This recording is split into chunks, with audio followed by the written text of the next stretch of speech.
এই তো আমি চলে এসেছি। সকাল সকাল বুঝে নাও তুমি কতটা সুস্থ, কতটা অসুস্থ। প্রত্যেকদিন সকালে তোমার শরীর তোমাকে ইন্ডিকেটর জ্বালিয়ে বুঝিয়ে দেয় তুমি কতটা সুস্থ, কতটা অসুস্থ। সকাল সকাল যদি তোমার বাথরুমে, অর্থাৎ মলত্যাগের সময় যত কম, তত জানবে তুমি সুস্থ।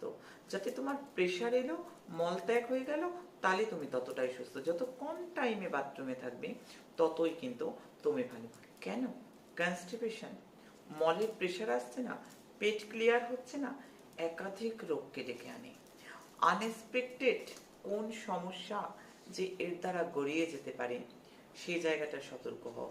তার জন্য বলবো প্রত্যেক দিন মা রূপময়ী হেলথ কেয়ার ত্রিফলা, মা রূপময়ী হেলথ কেয়ার ত্রিফলার জুস প্রত্যেক দিন সকালে খাও, পেট পরিষ্কার হবে। আর যাদের কনস্টিপেশন রয়েছে, মা রূপময়ী